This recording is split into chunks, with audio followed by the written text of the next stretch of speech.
Вітаю! Ми починаємо не просто огляд, а справжнє архівне дослідження.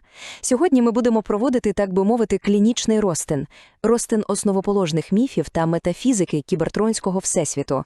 Це не буде короткий екскурс. Готуйтеся до глибокого, скрупульозного занурення в саму суть влади, що визначила долю цілої раси на мільйони років. І почнемо ми, мабуть, з цього фундаментального принципу, бо всі є одне. Цей постулат із заповіту Праймуса буде для нас не просто епіграфом, ні, це буде наша аналітична лінза, крізь яку ми будемо дивитися і на початкову ідеальну єдність 13, і на той неминучий трагічний розкол, що стався потім. Кожен артефакт, кожна зброя, яку ми розглянемо, є одночасно і проявом цієї єдності, і, як це не парадоксально, інструментом її руйнування. Ми побачимо, як цей ідеал був не лише метою, а й, певною трагічною іронією, що переслідувала всю їхню історію. Ось наш маршрут, прокладений суворо за архівним протоколом. Почнемо з генезису, з самого початку. Далі проаналізуємо тріади влади, ті сили, що керують самою тканиною реальності. Потім заглибимося в діалектику творення та руйнування, дослідимо спектр буття, метафізичні виміри і завершимо наш аналіз, розглядаючи тіні зради та ту спадщину, яку залишили по собі ці першонароджені. Отже, розпочинаємо. Отже, наш перший розділ. 13. Відомі як першонароджені. Вони не були просто воїнами, ні.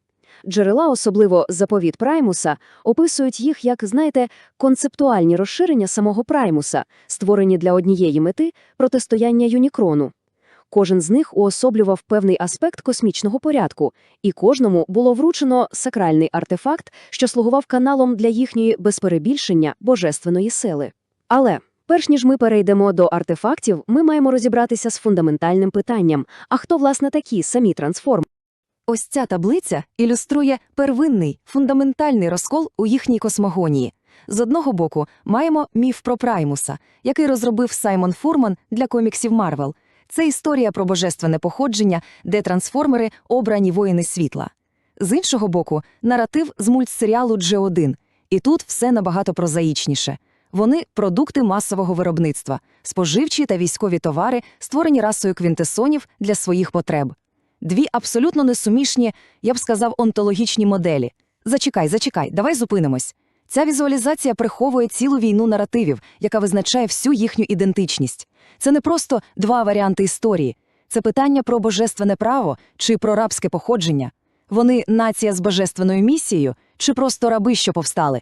І що найцікавіше, як ці дві, здавалося б, непримиренні історії співіснують. Деякі аналізи, наприклад, на Reddit, чудово це пояснюють, порівнюючи це з розвитком реальних релігій. Міф про Праймуса з коміксів поступово, через такі твори, як Beast Wars та Universe, почав домінувати й, по суті, поглинати наратив про квінтесонів. Це не просто реткон, це акт міфотворчої війни. Історія про квінтесонів не зникла, але її понизили в статусі.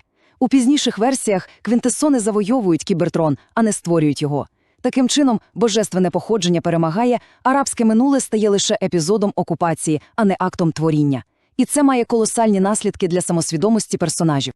Продовжуючи тему генезису, неможливо оминути Солус Прайм. Вона – центральна фігура у створенні арсеналу праймів.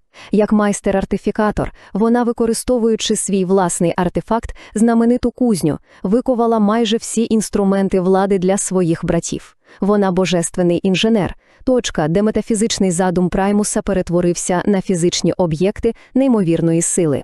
Її кузня – це не просто молот і ковадло, це метафізичний міст між ідеєю та матерією. Тепер переходимо до першого тематичного блоку, який ми умовно назвали «Тріада влади». Це аналіз артефактів, що контролюють не просто матерію чи енергію, а самі основи реальності. Світло – як символ порядку та істини. Час – як вимір існування. Та історію – як записану долю. Це найфундаментальніші сили у всесвіті, що визначають саму можливість буття. Отже, Пріма – лідер 13, перший носій матриці лідерства. Його головний артефакт – зоряний меч. Згідно з джерелами, це зброя неперевершеної руйнівної сили, здатна розколювати атоми. Але її функція не лише в руйнуванні. Меч є символом легітимної влади, воїна світла. І що цікаво, він слугує своєрідним архівом, зберігаючи повідомлення від попередніх власників. Зачекай, давай подивимося на це під іншим кутом. Що таке світло в кібертронському контексті? Це фізична еманація, як фотони? Чи це моральний імператив, абстрактна концепція добра? Джерела називають Пріму воїном світла, але не дають чіткого визначення. І що ще важливіше, ця таблиця показує лише одну інтерпретацію. Джерела IDW, наприклад, представляють зоряний меч не як символ правосуддя, а як символ стародавньої тиранії Пріми. Тобто в одній неперервності це знаряддя героя, а в іншій – інструмент диктатора. Чи не є сам меч, по суті, нейтральним, а його світло чи темрява визначається виключно намірами того, хто його тримає? Це ставить під сумнів саму ідею справедливої влади. Можливо, будь-яка абсолютна влада, навіть світла, неминуче веде до тиранії. Далі у нас Вектор Прайм – охоронець часу та простору. Його артефакти, меч Різлінг та леза часу дозволяють йому не просто подорожувати в часі. Ні, вони дозволяють йому існувати поза його лінійним плином.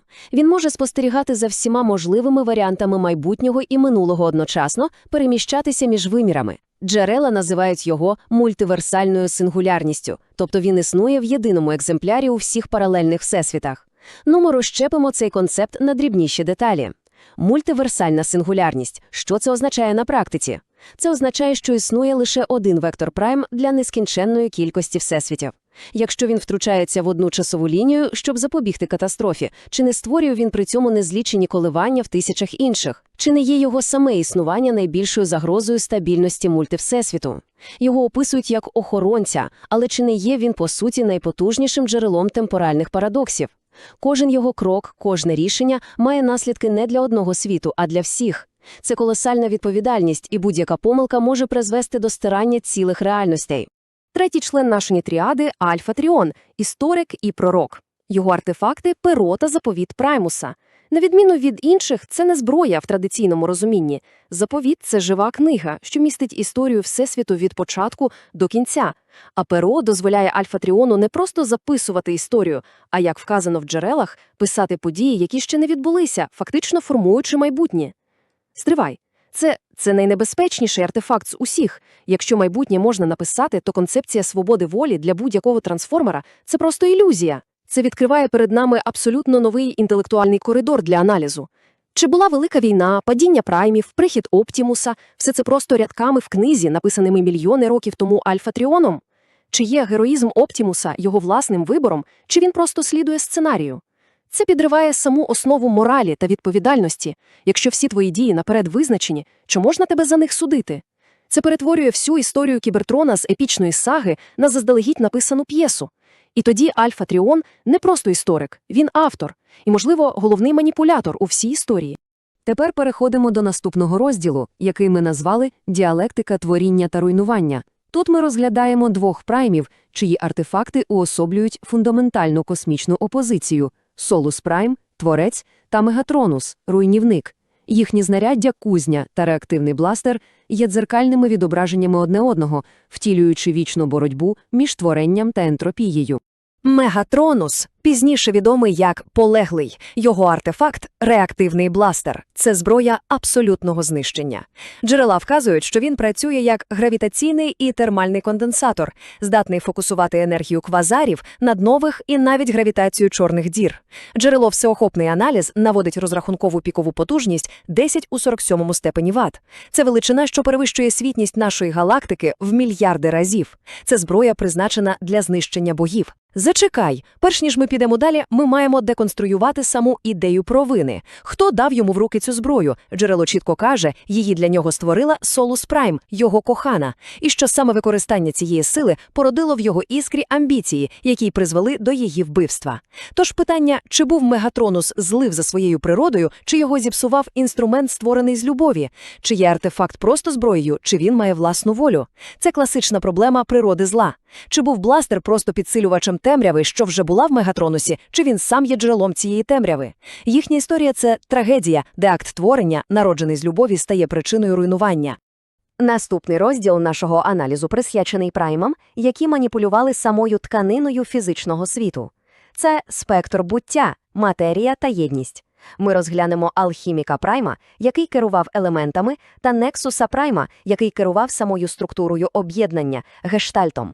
Алхімік Прайм. Його артефакт – лінзи, постійно інтегровані в його оптику. Вони дозволяють йому бачити одночасно фізичний та, що важливо, духовний вимір. Це дає йому здатність до трансмутації, перетворення одних металів на інші, отруйного енергону на чистий і зміни фундаментальних характеристик об'єктів. Стривай, давай зупинимось на терміні «духовний вимір». Що це взагалі означає для механічної істоти? Це вимагає визначення в межах визначення. Ми повинні зрозуміти, що таке іскра в цьому контексті. Це просто складний біокомп'ютер, сукупність даних та алгоритмів? Чи це трансцендентна душа, аналогічна людській? Якщо лінзи можуть бачити цей духовний вимір, то вони бачать саму суть кібертронської душі. І якщо вони бачать її, чи можуть вони її змінити? Чи може алхімік Прайм проводити духовну алхімію, перетворювати злу іскру на добру або навпаки? Це переводить його артефакт з розряду інструменту для маніпуляції матерією в розряд потенційної зброї для маніпуляції свідомістю.